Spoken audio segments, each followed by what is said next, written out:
তোমায় কেমনে পাবো বলো না ইয়া রাসূলুল্লাহ, তোমায় কেমনে পাবো বলো না ইয়া রাসূলুল্লাহ, দেখিতে কতদিন বাকি বলো না ইয়া হাবিবাল্লাহ। আসসালামু আলাইকুম প্রিয় কলিজার ভাই ও বোনেরা, এই সেই পবিত্র মদিনা শরীফ। মদিনা শরীফের ছাতিগুলি দেখুন কত সুন্দর। আমার ভাই গান বাজনার ভিডিও তো কত ভাইরাল হয়, এই ভিডিওটা এড়িয়ে যাবেন না। সবাই লাইক কমেন্ট করবেন, শেয়ার করবেন। এটা আমাদের প্রাণ প্রিয় নবী, জানের চেয়ে যারে ভালোবাসি, হযরত মুহাম্মদ সাল্লাল্লাহু আলাইহি ওয়াসাল্লাম, যিনি আমাদেরকে কাল কিয়ামতের মাঠে সুপারিশ করবেন, আমাদের জন্য সুপারিশ করবেন।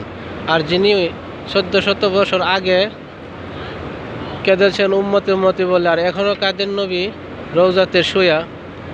আর কাল কিয়ামতের মাঠে আমাদের নবী একমাত্র আমাদের কি গুনাহগার উম্মতকে তরাইবেন, সাফায়াত করবেন। কোনো নবী পারবে না একমাত্র আমাদের নবী ছাড়া।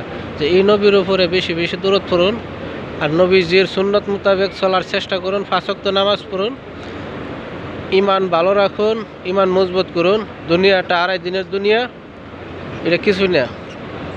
বললে কথায় আছে না, ঘুম ভাঙলে সকাল আর ঘুম না ভাঙলে পরকাল। সেম আড়াই দিনের দুনিয়ার মধ্যে আমরা কারে মাইরাকে কি করব ভাই, সবাই চলে যেতে হবে। দুনিয়াটা আমরা আড়াই দিনের, আমাদের দুনিয়া আর একটা দুনিয়া আছে। এই দুনিয়া দুনিয়া না, মরার পরে এইটাই দুনিয়া, সবচেয়ে বড় দুনিয়া। তো রাসূলের উপরে বেশি বেশি দুরূদ শরীফ পড়ুন, ইনশাআল্লাহ। গুনাহগার উম্মত, একজন উম্মতকে রেখে আমার নবী জান্নাতে যাবেন না।